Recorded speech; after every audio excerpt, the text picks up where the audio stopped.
Sir, I rise to vehemently oppose the bill under the nomenclature of Criminal Procedure Identification Bill 2022 because in my view, this legislative document is nothing but offering a carte blanche to the police officials to collect samples according to their whims and fancies.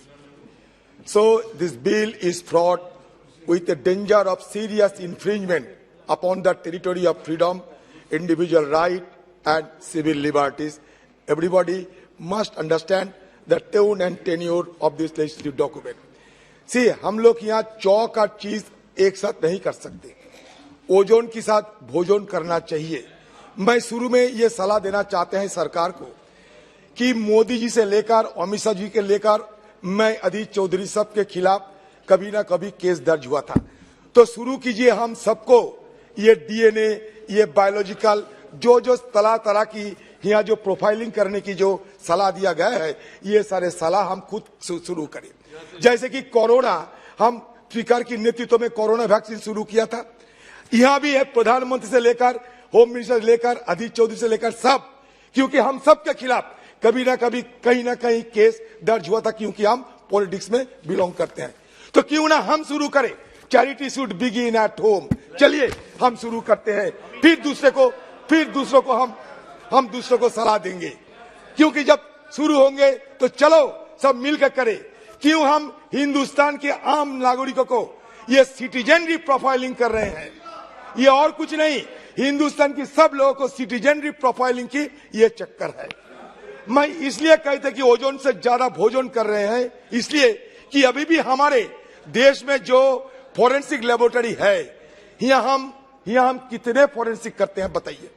Court में रोजाना हमें फटकार लेना पड़ता. Court रोजाना हमें फटकार देते हैं कि लेबोरेटरी की रिपोर्ट कहां गया, हम नहीं दे सकते. आप यहाँ अमेरिका की बात करते हैं, यूके की बात करते हैं, यहाँ तो हिंदुस्तान से ज्यादा बाहर की बात करते हैं. तो मैं अमेरिका की बात करते हैं. अमेरिका में डीएनए इंडेक्सिंग के लिए जो स्टोरेज की एक्सेस है, जो स्टोरेज की फैसिलिटी है, ये बिल में नहीं है, हमारा देश में नहीं है. तो डीएनए इंडेक्सिंग की स्टोरेज की एक्सेस क्या है, ये बिल में कहां ये प्रावधान है बताइए. ये सिंपली ये बिल ये लाया गया दिखाने के लिए कि हम बहुत कुछ कर रहे हैं हिंदुस्तान में. असलियत में ये बिल को सामने रखकर हम हमारी जो अधिकार है, ये शुरू के दिन से हम इसको विरोध किया था, इसीलिए कि हमारा देश में, हमारा संविधान में हमारा जो अधिकार है, ये अधिकार को सुरक्षित रखना, पालन करना, ये हमारा जिम्मेवारी है. सिर्फ मैं 3 इलस्ट्रेशन बताना चाहता हूं, सिर्फ 3 इलस्ट्रेशन देना चाहते हैं. मान लीजिए एक व्यक्ति की नाम होता है डब्ल्यू. ये person W is found guilty of rash and negligent driving and fine ₹1000. He may have his signature collected and stored in a central database for 75 years. The bill permits it. क्या जरूरत है इसका बताइए. मैं और एक illustration देना चाहते हैं कि मान लीजिए एक व्यक्ति की नाम एक्स है. ये person X is arrested for an offence. He refuses to give his fingerprints. ये थोड़ा ध्यान में सुनिएगा Amit Shah ji. He refuses to give his fingerprints. He is charged with preventing a public servant from performing his duty. Section 186 of Indian Penal Code 8060. His fingerprints are forcibly taken under both cases. He is subsequently discharged from the original case.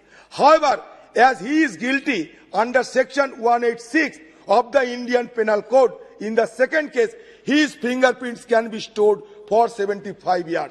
This implies that anyone who is arrested for any offense and refuses to give measurement can have their data stored for 75 years even if they are acquitted in the main case.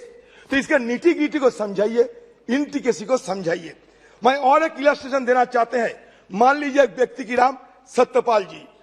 Satyapal ji defies section 144. Satyapal ji defies section 144 order under CRPC unlawful assembly and is arrested. His finger